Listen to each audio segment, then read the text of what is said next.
السلام علیکم جی ہمارے لسنر سننے والوں. تو آج ہم پھر اکٹھے بیٹھے ہیں شاہدین، اور آپ کے سامنے یہ دراصل آپ کی محبت ہے کہ اور شاید کیسے ہیں آپ؟ ٹھیک ہیں الحمدللہ، آپ کی دعا. بھائی شاید آج دل کر رہا تھا کہ آج علامہ اقبال کے متعلق بات کی جائے، فلسفہ خودی کے بارے میں بات کی جائے. علامہ اقبال ہیں کیا؟ ان کی جو لکھی ہوئی پوئٹری ہے وہ فلسفہ کیا ہے؟ تو دل کر رہا تھا کہ آج علامہ اقبال کے بارے میں اپنے سامعین کو، اپنے لسنرز کو بتائیں کہ علامہ اقبال کی خودی کیا ہے، وہ فلسفہ کیا ہے جو اتنی انہوں نے محنت کی، وہ اتنا جانتے تھے، اتنا لکھتے تھے. دراصل وہ آپ ہمیں بتائیں. دیکھیں، یہ بات ہر انسان جانتا ہے کہ علامہ محمد اقبال ایک عظیم اسلامی مفکر تھے. اگرچہ ان کے بارے میں بہت سے اختلافات قوم میں پائے گئے، لیکن آج وہ اختلافات بالکل کلیئر ہو چکے ہیں. آج پوری امت مسلمہ انہیں اپنا لیڈر، اپنا ایک اسکالر، اپنا ایک مفکر مانتے ہیں. ایک گریٹ تھنکر اسلام کا مانا جاتا ہے. علامہ اقبال کا بنیادی جو ایک چیز تھی، وہ مسلمانوں کے اندر کا جوش جگانا چاہتے تھے. مسلمانوں کے اندر کا ایک جو انسان کے اندر انسان ہوتا ہے نا، اس انسان کو جگانا چاہتے تھے. سب سے پہلے انہیں کسی طرح اس قوم کو جگانا تھا، انہیں بتلانا تھا، ان کی غیرت، ان کا تشخص انہیں بتلانا تھا. بھائی تم کہاں غلامی کی زندگی کو قبول کر کے بیٹھے ہوئے ہو؟ اپنے تشخص کو پہچانو، اپنی آئیڈینٹی کو پہچانو. تم ہو کیا؟ تو کوئی ایسی صنف، ایک ایسی چیز ہونی چاہیے تھی. علامہ اقبال سوچتے ہیں کہ ایک ایسی چیز ہو جو ان کے دلوں پہ جا کے ضرب لگائے اور ان کی غیرت کو، مسلمانوں کی غیرت کو جگائے. بالکل. تو انہوں نے کہا کہ سب سے بہترین جو چیز ہے وہ ہے شاعری.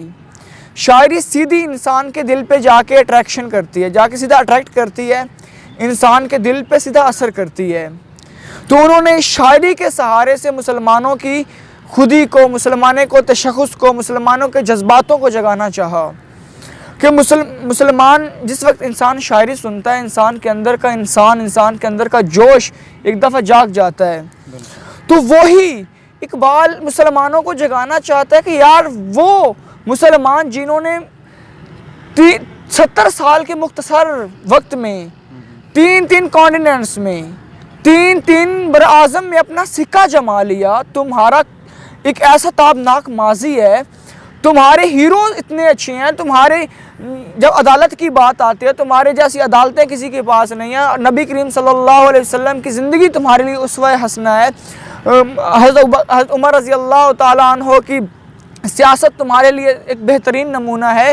حضرت علی رضی اللہ تعالیٰ عنہ کو دور تمہارے لیے بہترین نمونہ ہے. تم خود اتنے بڑے لیڈر ہو کے کیا لوگوں کے بنائے ہوئے اصولوں اور ضابطوں پہ چل رہے ہو؟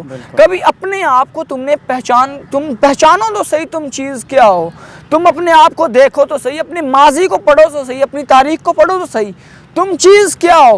کیا لوگوں کے بنائے ہوئے اصولوں اور ضابطوں پہ چلے ہوئے ہو؟ اور تم ان لوگوں کے اصولوں پہ چلے ہوئے جن کی یہ جو آپ کو یہ بڑی ایک رنگت نظر آ رہی ہے، بڑی ٹشن پشن جو نظر آ رہا ہے، بڑی تمہیں خوبصورتیاں ان کی نظر آ رہی ہیں، جو سجاوٹیں نظر آ رہی ہیں تمہیں، یہ سجاوٹیں بناوٹی ہیں، یہ تمہیں دکھانے کے لیے. بالکل اسی طرح ہیں جس طرح ہم کوئی فیس بک پہ اپنی ڈی پی لگاتے ہیں تو وہ جو ہماری کلیکشن میں سب سے اچھی پک ہوتی ہے ہم فیس بک پہ لگاتے ہیں.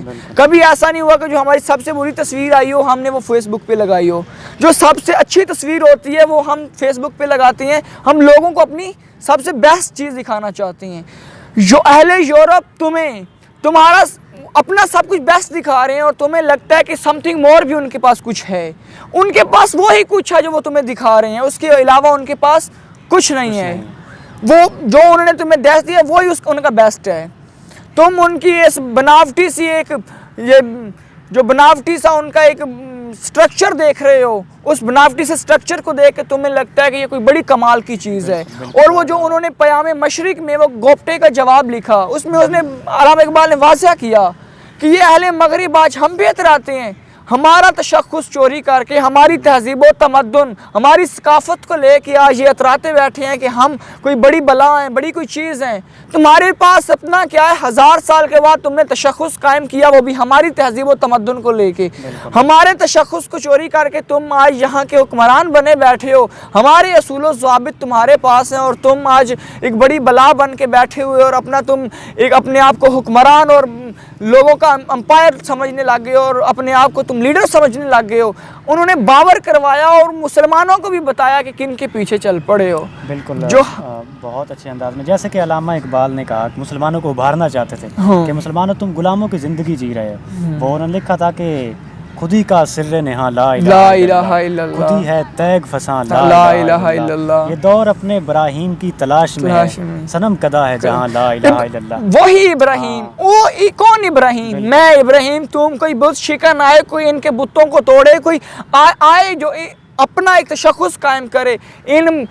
اس کفر کی بستی میں کوئی ہو لا الہ الا اللہ کہنے والا, کوئی اپنا انہیں بتائے, اس غلام قوم کو کوئی بتائے, کوئی ابراہیم آنا چاہیے جو ہو, جو ان بتوں کو توڑے, غلامی کے بتوں کو جو آ کے توڑے, ہاں, جو اپنا بتائے ان کو, یار تم کس کے حقیقت کی راہوں پہ چلائے ان کو. چلیں یہ تو تھی نا مطلب مسلمانوں کو ابھارنے والی بات. آخر میں وہ یہی کہتے ہیں کہ اگرچہ بت ہے جماعت کی آستینوں میں, مجھے ہے حکم اذان لا الہ الا اللہ. چلیں یہ تو مسلمانوں کو ابھارنے کی بات آ گئی, تو اب بات کرتے ہیں شاہینوں کی. شاہین کے متعلق علامہ اقبال نے بڑے وہ کہتے ہیں کہ نہیں تیرا نشیمن کثر سلطانی کے گنبد پر, تو شاہین ہے بسیرا کر پہاڑوں کی چٹانوں میں.